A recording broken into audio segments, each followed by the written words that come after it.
Hello everyone, and we are back finally for a new Boruto chapter. Now, this is a crazy chapter. We're gonna just mainly hit on some main points I picked out on when I was reading it, and then we're gonna get to the meat of it because the main part of the chapter basically takes up the entire thing. So to start off with, we have the cover page, which is Himawari and Kurama. And this is a dope cover page. I really like it. It's weird seeing Kurama so tiny, but I like it. It's cool to see him back. So let's go ahead and get into the chapter. So it starts off Team 10 with Himawari running away from Jura and Hidari. And Konohamaru finally shows up on the scene as he finds where Jura and Hidari are, and he confirms that Team 10 got away. Then we have Shikamaru talking to Kawaki through Ino's mind connection thing, and he tells Kawaki that Jura and Hidari are targeting Himawari. Now, this is really interesting. Now, we know that Kawaki has basically ruined his relationship, or Boruto's, because you remember, Kawaki is in Boruto's place now due to the omnipotence. Kawaki has basically ruined that relationship with Mitsuki. And I thought the same was for Himawari. You know, I thought Kawaki didn't really care for Himawari, but he actually tells Shikamaru, he gets upset with him, saying, if Himawari's in danger, you should have told me that first, you bastard. And then he takes off to go save Himawari. So, to me, it was interesting to see that Kawaki still does actually care for Himawari. Now, the question is, does he actually care for Himawari? Or is it more like, because Himawari is Naruto's daughter, he feels the need to protect her? Could be either one of those two. But it was just really interesting to me. I wasn't expecting to see that reaction from Kawaki, but it's nice to see that he still has some form of care to Himawari, or attachment to her, so that was really cool to see. It's cool to see Konohamaru back again, but not really expecting him to do much, unfortunately.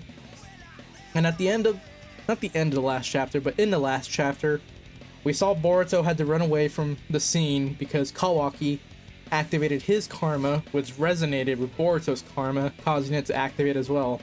And Boruto booked it out of there, and Shikamaru asked Boruto what happened, if he's alright, and Boruto says he's fine, just a minor issue, that he needs a little break. But as you can see here on this panel, Boruto's karma is still activated. It seems like it's slowly starting to dissipate.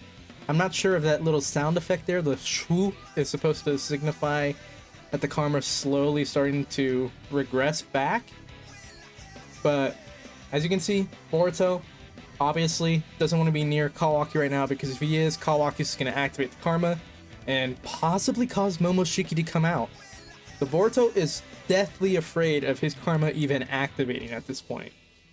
So maybe Momoshiki does have the ability to actually take over Boruto just from the karma activating and no longer has to wait for Boruto to be low on chakra. But regardless, from then on, we don't really see Boruto for the rest of the chapter. We switch back to Hidari and Jura as they confront Konohamaru and the Lee Shinobis that showed up. Jura basically, Hidari's confused about why exactly the Shinobis are trying to stop them. Hidari has a very newborn-esque take on the world. You know, he doesn't understand anything. He's always questioning stuff. It's very interesting what they're doing with this character, making him be, yeah, he's a newborn. He truly is a newborn, and he's constantly asking because he doesn't understand emotion or feeling or any of that, or he doesn't understand exactly what they're even doing themselves. Jura doesn't have that same effect. Jura actually has an idea of what's going on. Maybe it's because of all the books that Jura's read. He's been educating himself on human emotion and stuff like that. Maybe that's why he doesn't have the same, you know, kind of like distant or just confused attitude that Hidari has. It makes me interested to know if the other two clones, the other two Ten-Tail clones that we've seen so far of Bug and Team 10's Shinobi leader, Miyogi, I think her name was, Konohamaru's, one of Konohamaru's childhood friends. I wonder if they're also just like Hidari, where they're kind of confused on what exactly is going on, or if they, like Jura, have been educating themselves with books and stuff. Konohamaru starts to question them both. Jura takes off after Team 10. Hidari stays back to figure out the answers to his questions about what business Shinobi have with them. Konohamaru is asking the sensor unit where Sasuke Uchiha is because he doesn't see Sasuke, but they said that they sensed Sasuke's Uchiha. And the sensory team confirms to Konohamaru that Hidari is Sasuke Uchiha, that he has the same chakra signature. This confuses Konohamaru, but before we get a chance to really see him say anything else, Sarada and Sumari show up on the scene. And the moment Hidari sees Sarada, he instantly throws down the belts that Code uses to teleport, and he goes through them and unleashes a Chidori on Sarada, as you can see here. He instantly just threw down those belts, no hesitation here. He immediately goes for Sarada, which, if you remember, was the person he selected as his target. And Sarada, in a very badass display, immediately activates her Sharingan and dodges the Chidori from Hidari. And I love the way they drew this right here. There's a lot. I feel like you can really see the, what's the word? The motion, you know, like the way it's drawn. This is one of the better action scenes I've seen drawn by Ikamoto so far for the manga. You can really tell just how motion of Sarada kind of, you know, bending down. She grabs herself to stop herself from falling all the way, avoids the Chidori, and then she instantly turns and unleashes her own Chidori on Hidari. And you can see how she does it. If you look at it from panel to panel, you can clearly see the motion she takes to do it, and it just looks so badass. Great moment for Sarada here. We get to see that even though these 10-tailed clones are powerful, Sarada is more than able to somewhat keep up with them, or at least match them. I mean, so far she hasn't shown any sign of not being able to match them.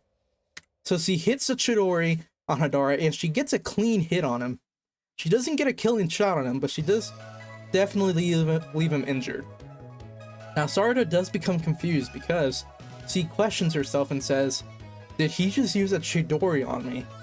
And she takes a look at Hidari and asks, who are you?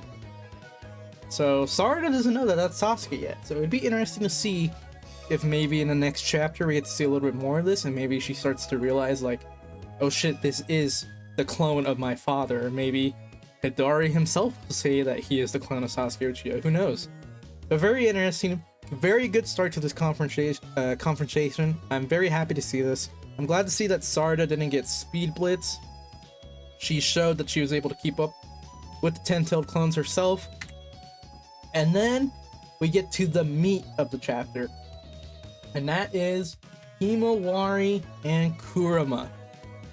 Kurama introduces himself to Himawari again, and we get a nice little shot of tiny Kurama. He looks great, he looks cute. Glad to see him back. Weird to see him like this. I wasn't expecting to see him like this. I honestly wasn't expecting Kurama to even return in Boruto 2 Blue Vortex, but yet here we are, and I am super hyped. Himawari still remembers who Kurama is. She tells him, or she asked him if he's the 10-tailed beast that was inside Naruto, and what's he doing here. And then Kurama explains to her, basically, this is our mind space, we're communicating with each other, and that you and I are now one single mind and soul. So basically, he's just telling her, you're the new Jinchuriki of the Nine Tails. We then cut back to reality. Himawari is out cold due to the fact that she's talking to Kurama. Team 10 is completely confused as to why Himawari won't wake up.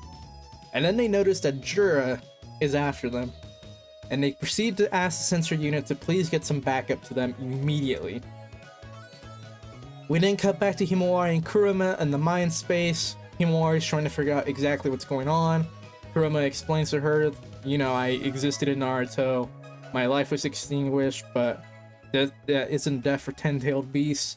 We eventually come back. It just manages that I happen to come back within you. And Kurama himself doesn't exactly know why this happened or why it happened so quickly. He thinks it's because Himawari already had a piece of the Nine Tails chakra from being the descendant of Naruto. who had the 10, or not 10 tails, the 9 tails. So he thinks that might be the reason why, but he's not exactly sure himself. And you know what? I know some people might say, oh, this is kind of a cop-out, not explaining it, or kind of just a way to brush off, like, you know, like, Kuruma's here, don't think about it too much, but it works. It honestly works, you know? I don't see an issue with this. I know people are going to be like, this is just a plot hole or just like a plot device. There's no reason to bring him back, or how this is just some random thing to bring Himawari up to speed. Like, it makes sense in the story within the lore of the Naruto franchise. So I honestly don't have an issue with it. I know some people will, but regardless, like I said earlier, I think this is super dope. It's amazing to see Kuruma back. And he basically tells Himawari, look, I'm here, we're one, it doesn't matter anymore. Let's just accept what's happening and start moving forward. And Himawari basically says, yeah, I agree. And she just moves forward and introduces herself as Uzumaki Himawari, and that it's nice to meet you, Kuruma. And Kuruma obviously does have his memories of his past life, because even he has this little moment right here where he acknowledges Himawari. He goes, "Atta girl, Himawari." You know, he knows who Himawari is. He hasn't lost any part of his memory, which I'm kind of glad. I honestly, at the end of the last chapter, I kind of had a small feeling that Kuruma might be losing or wouldn't have memories of Naruto, like living within Naruto, or maybe he wouldn't have all of his memories, but it seems to me Kuruma remembers everything, and I'm honestly glad. Himawari then snaps back to life. She snaps back to reality. She's on the back of the bird from Inogen that Team 10 is running away from, trying to get away from Jura, who is still behind them, flying after them. Team 10 is happy to see that Himawari has awakened, and then Himawari immediately, upon seeing Jura, screams out, "Kuruma, please do something." So she's immediately asking for the Nine Tails' help. And she keeps asking, like, "Kuruma, are you listening to me? Please help." And Shikadai is completely confused. He's asking Himawari what's happening, what's the matter. And then we get a shot of Jura using, once again, his one-eyed tailed beast bomb to cut off a part of Inogen's bird's wing in order to try to slow them down or take them out of the air. And Shidai is basically annoyed at this point. He's like, "Are you kidding me? For real? Damn it." I'm honestly surprised that he didn't say, "Man, what a drag." I feel like this would have been the perfect time for him to say it. But regardless, the bird is starting to go down. And we get a nice... This is a really cool... One thing this chapter has done well so far is... I wouldn't even say this chapter. I would say the past 2 chapters at least. Is establishing the side characters and giving them moments. And right here we get another one with Cho-Cho, where she tells everyone to grab onto her. And then she uses expansion jutsu to cushion their fall to the ground and protect everyone from any serious damage. Super dope. Cool way to use her powers. I'm glad to see the side characters are getting these moments, like Shikadai did in the last chapter, Sarada in this chapter. I don't know if you would really consider Sarada a side character, but we got Cho-Cho with this moment here. I'm glad to be seeing this kind of stuff. I don't like it when all these side characters are getting written out or being given the Z Warrior treatment, you know, like with Krillin and TM, basically not being able to do much in arcs and just kind of waiting for Goku and Vegeta and, you know, the Saiyans to get there and do their thing. So I'm glad that Boruto seems to be trying to get away from that by still making sure that the side characters get their chance to shine. But regardless, we get the landing. Jura lands right behind them, and he again compliments them, saying, "Team 10, you're a good team. I'm sorry that I'm going to have to kill you because you guys are preventing me from getting Himawari." Himawari proceeds to again start yelling Kuruma's name, but this time Kuruma interrupts her before she even gets a chance to finish her sentence and tells her to quit being a spoiled baby. The only one who can do something is you. And this kind of freaks out Himawari. And Kuruma just tells her it's a no-brainer. Use my power, don't use my power, it's up to you. And Himawari says, "Okay, you're telling me this, but how can I do it?" Like, how am I supposed to do this? You know, you're not telling me how, you're just telling me, hey, use my power. How do I use your power? And Kurama, this is very interesting. Kurama says that he and Himawari's chakra has a higher affinity to each other than he did with Naruto. So he's basically saying that Himawari and Kurama are more compatible as Jinchurikis, or partners, whichever one you want to use, than he and Naruto were. Which I know some people might say is, for a lack of a better term, an ass pull. But honestly, it kind of makes sense considering the fact that Kurama was forcibly put into Naruto as a baby, and then he spent all that time locked up with Naruto. You know, like, he didn't grow, like, he was constantly sealed in Naruto until, like, the war, when Naruto finally, like, completely unsealed him.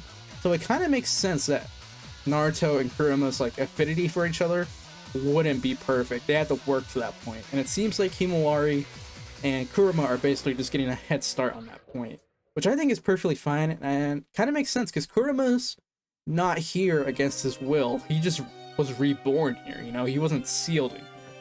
So it makes sense to me why there would be a higher affinity to Himawari's chakra than Naruto's, because maybe since Kurama was formed within Himawari this time, that's during the formation, his chakra was able to blend in with Himawari's chakra, thus causing this higher affinity to each other.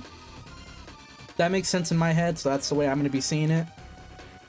And basically, Kurama just tells Himawari, look, just believe in yourself, because if you don't, the future's not looking too bright. So Kurama's just telling her straight up, look, if you don't get a hold of this right now, things are going to get bad. And Shikadai is freaking out. He's wondering where the hell the backup is from the Hidden Leaf Village.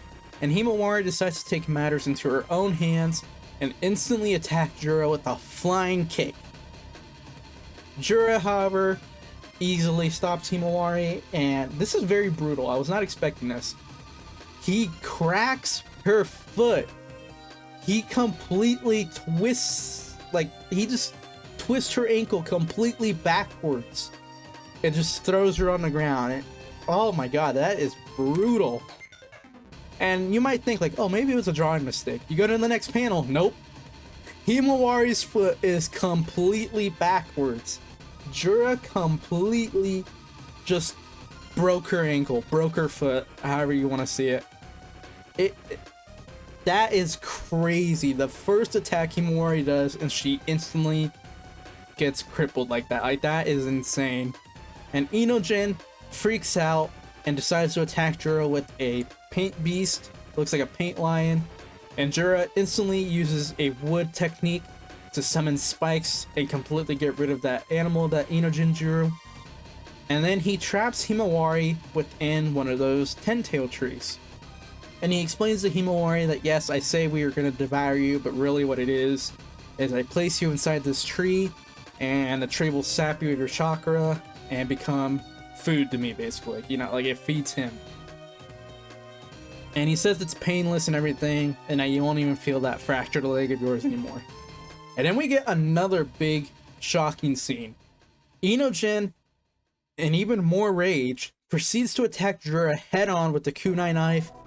Jura instantly gut punches, or gut kicks, kicks Inojin in the gut, leaves him on the ground.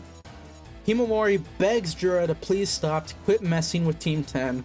Jura says, I don't want to mess with them either, but they keep messing with me, so I gotta do this. Inojin, even though he's on the ground, proceeds to grab Jura's foot and tells him to let go of Himawari. And then, this completely took me by surprise. Jura unleashes another wood technique and summons a spike straight into Inojin. And it completely goes through him. It doesn't look good for Inojin. I honestly don't know what to think here, if he's alive or not. Shikadai and Chocho are in shock about what just happened. Himawari is just, like, she's just staring. She doesn't know what to do. And then Jura says something really interesting. He says, hold on, I think I read about this somewhere. Could this be that thing known as aesthetics? I have no clue what he means by that. If anyone down in the comments can tell me what he means by that, or what you think what the interpretation of the line is, please let me know. That line confuses me. I don't get it. I'm not even gonna try to come up with the reasoning for it. But yeah, something about aesthetics. I don't know. But regardless, Inogen is in bad shape. He might be dead for all we know. And then the next page, we see an explosion, a mini explosion from where Himawari was. And we get another shot of Inogen. I'm telling you, man, this shot right here, it does not look good for our boy. I think Inogen might actually bite dust. But everyone looks in shocked, and then we see these like tailed hair pieces. Jura looks over, and we see Himawari with 9 tail markings on her face as she says to stop it. And we get this amazing shot of Himawari emerging from this little tree prison she was in, and everyone is shocked to see her like this. And Kurama says, "You've totally snapped. Let's run amok, Himawari." And that is the end of the chapter. Wow. What a chapter. What a chapter. I think this is an amazing chapter 10 for Boruto. Like,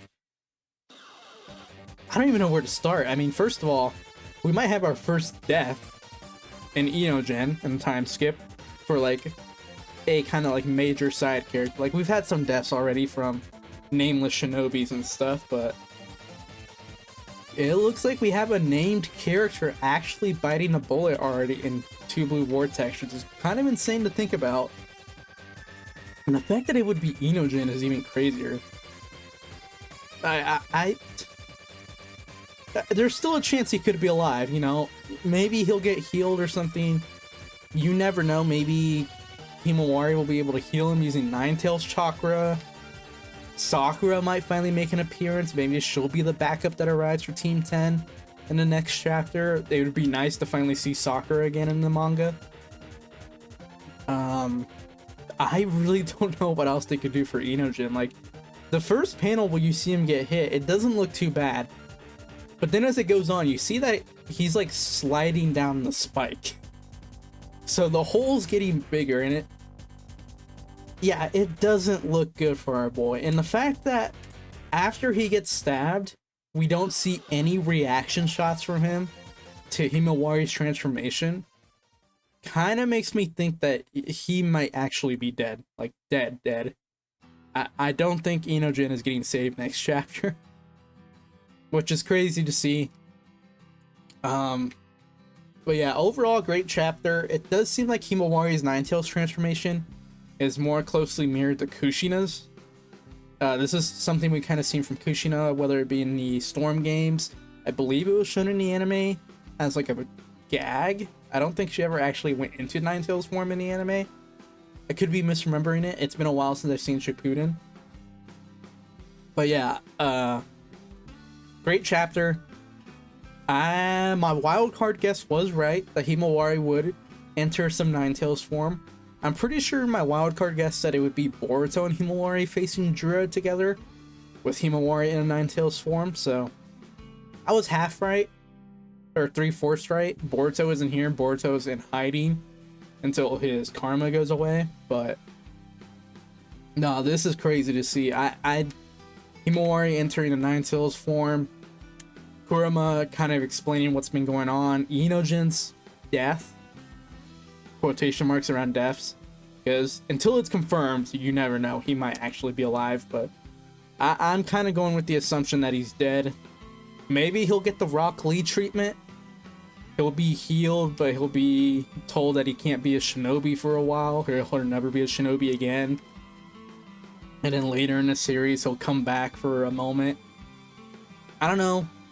It's not looking good for him.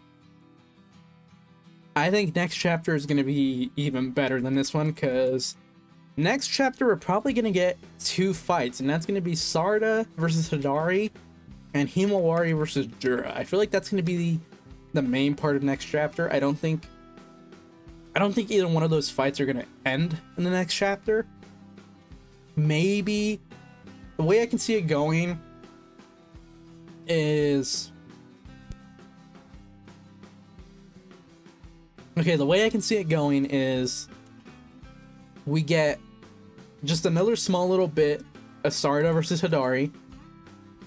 Maybe he reveals that he's Sasuke Uchiha's clone, and then we'll cut back to Jura and Himawari, and they'll be the main fight of the chapter.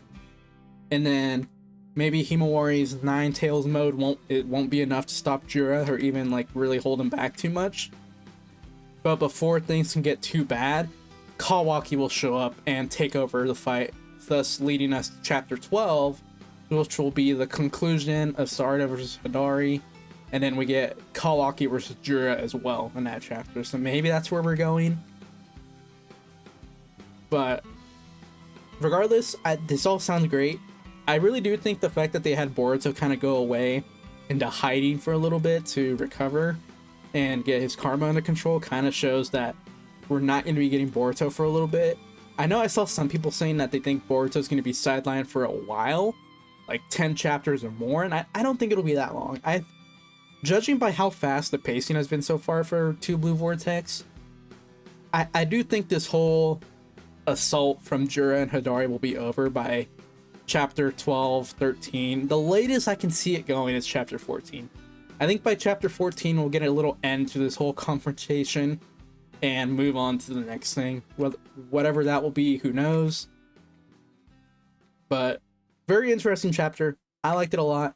Continuing to see greatness from 2 Blue Vortex. I've been enjoying every chapter. I hope you guys have been as well. I guess my wild card prediction for next chapter will be... I don't really know. I really feel like there's no wild card guess to make here.